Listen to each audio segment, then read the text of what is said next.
Voilà les traces, entre autres, que vous pouvez trouver aussi dans la forêt, qui sont des traces liées à l'activité du chevreuil, plus particulièrement au moment du rut, puisque le rut étant de mi-juillet à mi-août, on va dire, pour le chevreuil. Sachant donc que la période, je vous rappelle, d'activité sexuelle du chevreuil est la suivante. Le rut se passe effectivement entre fin juillet et début août. Les petits naissent au mois de mai.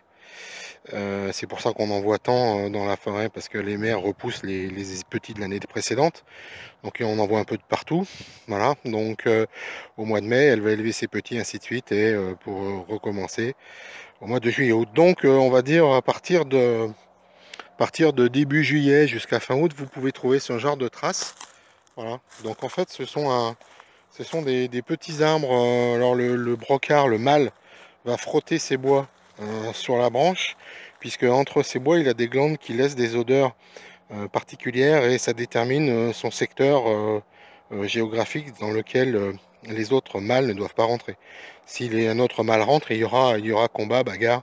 Enfin, c'est plus vraiment des combats, mais surtout il va essayer de le chasser, hein. Il essaye de protéger son secteur et les femelles qu'il occupe. Donc voilà, vous avez des branches qui sont souvent d'une section entre, allez, on va dire entre 20 et 30 mm de diamètre. Et en fait, le mâle va venir donc frotter ses bois, et vous voyez, il va dénuder en fait les branches. Vous allez pouvoir trouver des traces comme ça, là, voilà, de lambeaux, etc. Voilà, donc ça fait tout le tour. Voilà. Et donc sur une hauteur, voilà, donc en fait, quand vous trouvez des tiges comme ça, bon, celle-là, je vous le cache pas, hein, c'est moi qui l'ai fabriquée, parce que d'abord on est au mois de mars, donc bien entendu c'est pas du tout la période, mais je voulais vous montrer, puisque je vais vous montrer aussi on va pas aussi parler des sangliers, bien sûr. Voilà, donc vous voyez ce type, donc le mâle va arracher toutes les branches à partir de là jusqu'au quasiment au bas. Voilà, et en plus souvent on va trouver au sol, donc là c'est pas le cas, encore une fois c'est moi qui l'ai fabriqué, mais on va trouver au sol des traces de grattage avec les pattes, puisque les mêmes glandes qu'il a sur la tête, entre ses bois odorifantes, je ne sais plus comment on dit, enfin bref, qui parfument, il a les mêmes au niveau de ses sabots, et donc il marque de façon olfactive donc le sol et les branchages jusqu'à une certaine hauteur, voilà, parce que les chevreuils ne sont pas des animaux qui sont très grands.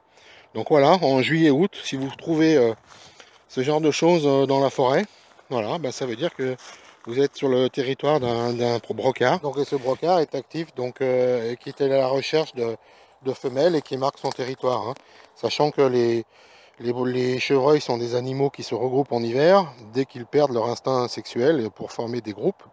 Alors que dès que les hormones se manifestent, on va dire à partir du mois de juin, eh bien, il va commencer à redevenir individualiste, forcené, surtout entre les mâles, et il ne tolérera sur son secteur que la présence des femelles, hein. Voilà, donc je vous fais un petit gros plan. Vous voyez, voilà, typiquement la trace de marque quand l'écorce de la branche est arrachée, ben voilà.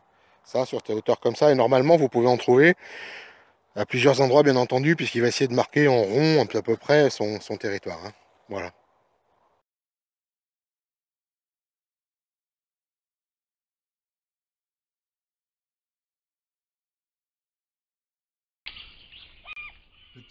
Petite vidéo sur le rut du chevreuil, qui se passe pendant le rut du chevreuil, où vous allez voir effectivement les animaux, en particulier la femelle qui va tourner, comme vous le voyez, devant le mâle cherchant à l'attraper, hein. On connaît bien ça, hein. Les garçons en particulier dans les boîtes de nuit, hein. Voilà, donc ça s'appelle un rond de sorcière, que vous pouvez trouver dans la nature. Donc c'est une trace circulaire réalisée par les animaux, qui, à force de tourner comme ça, vont marquer. Voilà, donc ronde sorcière, parce qu'à l'époque on ne savait pas trop ce que c'était, et on pensait toujours que, quand on connaissait pas, que ça venait des sorcières. Donc voilà, le rond de sorcière qu'on peut trouver dans les herbes, hein, dans la forêt éventuellement, voilà, et qui se passe à l'extérieur, bien entendu, au moment du rut. Voilà. Course qui se passe, bien entendu, avant la saillie, hein, bien naturellement. Voilà. Donc voilà les traces d'un sanglier, ce qu'ils sont capables de faire. Ils aiment bien se frotter contre des arbres ou des poteaux. Donc là, en l'occurrence, c'est un poteau EDF, pardon. Alors vous voyez, donc, il peut être sérieusement entamé sur son diamètre. On voit voit ici là hein, qu'il en manque une partie.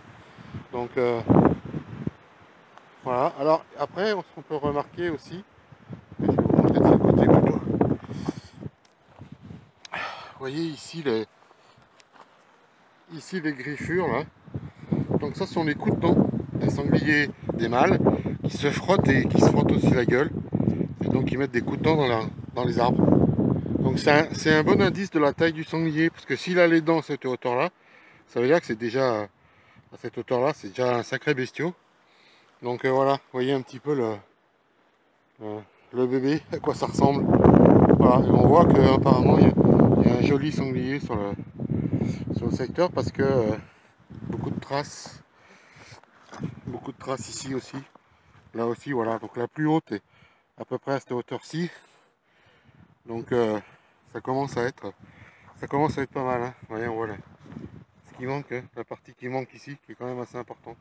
Voilà. Et puis au sol, bien entendu. Autour, ils ont éclairci à force de passer.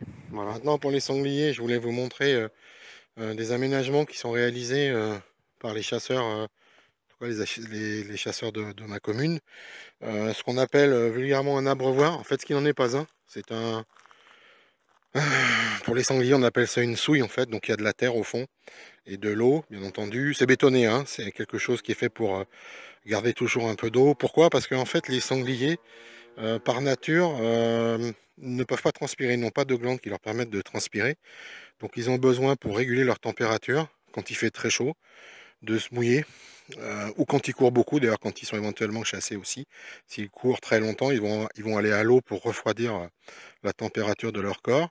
Et la souille, la vraie souille éventuellement, je vais essayer de vous en trouver d'autres, qu'on peut trouver avec de la terre au fond, en fait c'est une grosse flaque, hein, ni plus ni moins, leur permet de se rouler dans la boue, et ce qui enquiste un peu les parasites qu'ils peuvent avoir sur la peau, et après ils vont se frotter contre les arbres.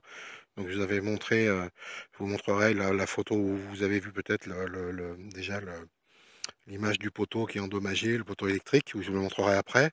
Voilà, donc en fait, ils vont se mouiller, et après, ils vont trouver un arbre dans les alentours, un peu gros, contre lequel ils vont pouvoir se frotter. Voilà, donc ça, c'est un fait par la main de l'homme, bah, pour que les sangliers aient de quoi survivre aussi, voilà, bien entendu. Et puis, je vais vous en montrer d'autres un peu plus sauvages. Voilà. Petite remarque pour le chevreuil à l'occasion, il faut savoir que autant le cerf et le sanglier peuvent avoir besoin de boire, autant le chevreuil ne boit jamais. Ça sert à rien de mettre de l'eau sur un terrain pour le chevreuil, il s'hydrate par les herbes qu'il peut manger dans sa nourriture qui sont suffisamment chargées d'eau. Donc en fait le chevreuil ne boit pas. Voilà.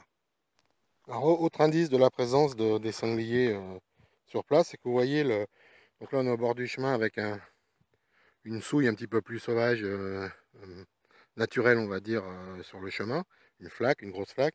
Et vous avez ici tous ces coups de nez, ces trous là qu'on peut voir ici, sont réalisés par le sanglier qui cherche sa nourriture, bien entendu, avec son nez, donc il creuse. Il va essayer de trouver des petits vers, des glands, voilà, des choses comme ça pour se nourrir. Donc vous voyez que tout le long du chemin, en fait, ils ont gratté. Donc un signe de présence important. Et puis, bah voilà, le style de flaque qu'ils adorent. Voilà. Donc, belle étendue d'eau pour qu'ils puissent se baigner gentiment et profiter et réguler leur température. Voilà. Alors ensuite, en fonction des indices, on voit aussi donc des traces de pieds, bien entendu. Voilà. Donc vous avez ici, on voit bien le sabot avec l'ouverture, là pareil. Là un petit, donc là il y a un gros, et là il y a un petit, parce que le pied est tout petit. Là on en voit un autre. On voit ici un très joli pied qui est bien marqué. D'accord. Voilà, je pense qu'il y en aura aussi de l'autre côté. Ah, voilà, très très joli pied ici. Voilà, très joli pied. Bon, voilà, plein de petits pieds ici. On voit la fréquentation assidue de la flaque avec ce que nous on appelle une draille après. Donc c'est un passage pour les animaux. Voilà. Il y a aussi un animal un peu différent. C'est ce qu'on appelle une 125 japonaise, certainement une moto de cross. Aussi sur les chemins, vous voyez, entre les pieds ici. Voilà, donc là on a un quartier qui est effectivement bien fréquenté. Voilà, avec de très belles traces et de beaux indices de présence. Alors, la différence entre les traces de pieds de sanglier et de chevreuil, elle est très fine. En réalité, le pied du chevreuil ressemble beaucoup à ça. Donc assez serrés en fait, hein. Ils sont pas très écartés, ils sont plutôt un peu plus resserrés. Et pas trop gros. Là par exemple ici, ça peut difficilement être un pied de chevreuil, parce que ça c'est certainement le pied d'un sanglier qui doit avoisiner les 50-60 kg.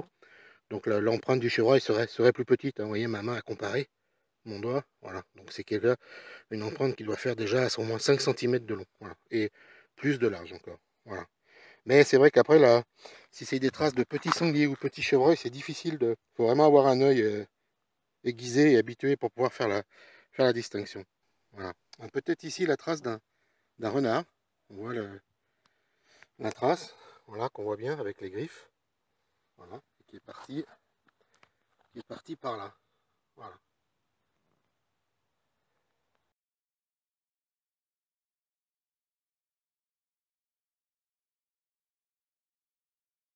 Alors, petite dernière remarque par rapport à l'empreinte du sanglier. Euh, Quand le sanglier, le pied est positionné donc comme ça, en fait il va par là-bas le sanglier, hein. Le sabot il est ouvert devant, hein, et pas derrière. Ça c'est l'arrière du pied, ça c'est le devant du pied. Alors si vous avez un petit peu de chance, bon là c'est pas le cas parce que chez nous comme d'habitude il a fait assez chaud, mais on peut suivre comme ça la trace d'un sanglier assez loin. On peut éventuellement aussi déterminer ses sens de circulation quand il y a de la neige, ce qui n'est pas trop le cas ici. Mais ce qui est assez sympathique parce qu'on permet de voir vraiment où il passe et quel trajet il prend. Donc voilà ce qu'on peut trouver en passage pour les animaux, pour leur circulation en fait, au bord du chemin, hein, tout simplement. En fait, vous allez retrouver ce genre de choses. Voilà, où on voit que effectivement le passage est bien marqué. Voilà, en fait, c'est l'usure de marquage dans la terre des pieds des animaux en fait. Donc ça c'est un poste, c'est un passage important. Voilà, ce qu'on appelle nous une draille. Voilà. Draille fréquentée, puisqu'on voit ici encore il y a des traces de pieds, voilà. Donc ça manque pas. Donc voilà, on est dans un coin où, bon, si on rentre un petit peu d'ailleurs, on voit que le passage continue vers là-bas. Voilà, il y a un vrai chemin, un vrai petit chemin pour les animaux. Voilà. Encore une très joli passage ici, on peut le voir là. Donc très fréquenté, plus que fréquenté, puisque c'est ce qu'on pourrait appeler chez nous une autoroute à cochons. Vous voyez la trace qui part ici, et vous voyez le très grand nombre de traces qu'on peut trouver, voilà, et qui vont mener à une souille ici naturelle, tant qu'on est un petit peu en hiver ou tant qu'il y a de l'eau, voilà. Donc on voit que, vous voyez que les sangliers détruisent un petit peu tout ce qui est autour, hein. Donc c'est pour ça qu'au niveau des cultures, les paysans, en principe les agriculteurs n'aiment pas trop. Donc voilà, on voit donc font des trous, se roulent dans la terre. Encore une fois, de très belles empreintes ici. Voilà. Bon voilà, souille naturelle très fréquentée par les sangliers, puisque tout autour, quand c'est un petit peu terre brûlée, paysage lunaire, c'est que grosse fréquentation, ils piétinent, ils retournent et en fait ils détruisent un petit peu tout. Donc ce que craignent beaucoup les agriculteurs dans les cultures. Là on voit très bien toutes les empreintes, des petites, des grosses. Voilà, espace naturel pour les sangliers. Alors un autre poteau électrique, les sangliers affectionnent un petit peu ce genre de poteaux, parce qu'il faut savoir aussi que quand ils sont en bois, ils sont imprégnés de goudron. Et le sanglier aime le goudron parce que quand il peut s'en mettre un peu sur le corps, ça chasse encore un petit peu ses parasites. Alors, un flaque d'eau en principe à côté, et voilà, donc les traces qu'on voit de terre, on appelle ça des housures. Donc on voit encore les impacts des dents des sangliers, hein. Donc vous voyez quand même que, bon là le plus gros est à peu près à cette hauteur-là, donc c'est quand même pas mal. Et alors, bien entendu, les paysans, ils craignent les agriculteurs parce que vous voyez où on est. Voilà.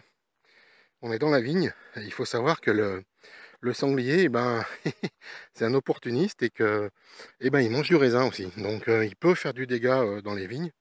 Et comme ils arrivent et qu'ils sont souvent une compagnie assez nombreux, et ben voilà, s'ils prennent une ou deux rangées de vignes et puis qu'ils font tout tout le trajet, ils vont faire du dégât. Voilà. Donc, vous voyez, encore un indice de présence. Voilà, de fréquentation. On voit encore de très jolis pieds. Voilà, voilà.